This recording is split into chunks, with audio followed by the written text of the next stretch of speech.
Gender. Apakah seks itu? Seks atau jenis kelamin merupakan karakteristik biologis anatomis, khususnya sistem reproduksi dan hormonal, diikuti dengan karakteristik fisiologis tubuh yang menentukan seseorang itu laki-laki atau perempuan. Berikut contohnya. Laki-laki memiliki penis, testis, dan memproduksi sperma.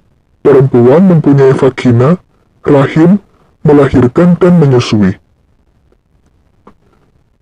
Apakah gender itu? Secara mendasar, konsep gender berbeda dengan seks. Gender merupakan sifat yang melekat pada kaum laki-laki atau perempuan yang dikonstruksikan secara sosial ataupun kultural. Karakteristik yang berlawanan antara laki-laki dan perempuan. Laki-laki, maskulin, rasional, tegas, agresif, objektif, kasar. Sementara perempuan, feminin, emosional, fleksibel, pasif, subjektif, dan lembut. Perbedaan yang mendasar antara seks dan gender. Seks tidak bisa berubah, tidak bisa dipertukarkan, berlaku sepanjang masa, berlaku di mana saja, berlaku bagi siapa saja, dan ditentukan oleh Tuhan atau kodrati.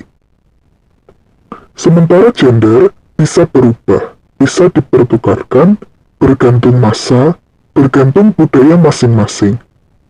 Berbeda antara satu golongan dan yang lain, artinya setiap golongan memiliki budaya yang menentukan gender antara laki-laki atau perempuan, dan dibentuk atau dibuat oleh masyarakat. Peran gender. Perbedaan jenis kelamin melahirkan perbedaan gender termasuk perbedaan peran. Inilah yang memunculkan istilah yang disebut sebagai peran kodrati dan peran gender. Peran kodrati adalah peran yang muncul berdasarkan jenis kelamin dan tidak dapat dipertukarkan.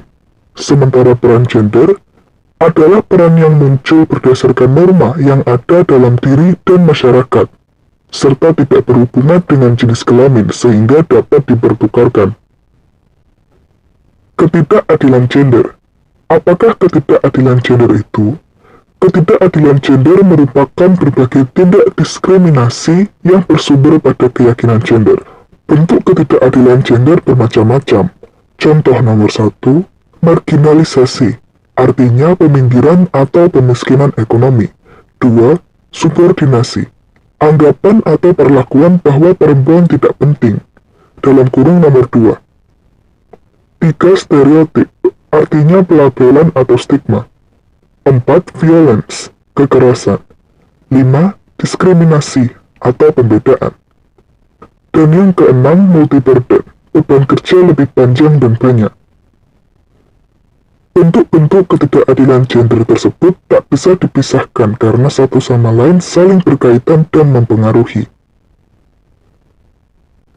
Apa pengertian dari kebutuhan praktis gender? Kebutuhan praktis gender adalah kebutuhan yang berhubungan untuk memenuhi kebutuhan praktis, supaya seseorang bisa menjalankan fungsi sesuai dengan tugas dan peran gender masing-masing.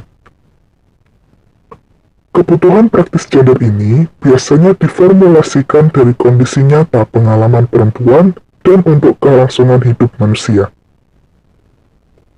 Sementara itu, apakah kebutuhan strategis gender? Kebutuhan strategis gender adalah kebutuhan yang muncul dari posisi subordinat perempuan yang tidak menguntungkan dalam masyarakat. Kebutuhan ini juga mempersoalkan peran subordinat perempuan dan akibatnya terhadap ketidakadilan atau diskriminasi gender. Kebutuhan strategis gender ini berkaitan dengan pembagian kerja, kekuasaan, dan kontrol. Perbedaan kebutuhan praktis dan strategis gender dapat diringkas sebagai berikut. Kebutuhan praktis, fokus pada perempuan, memenuhi kebutuhan dasar pada saat ini atau jangka pendek, ditujukan untuk meningkatkan kondisi perempuan, dan ditujukan pada kondisi perempuan di kelompok tertentu. Kebutuhan strategis, fokus pada relasi gender, misalnya hubungan perempuan dengan laki-laki, untuk meningkatkan posisi perempuan atau jangka panjang, dan ditujukan pada posisi perempuan dalam kategori relatif terhadap laki-laki.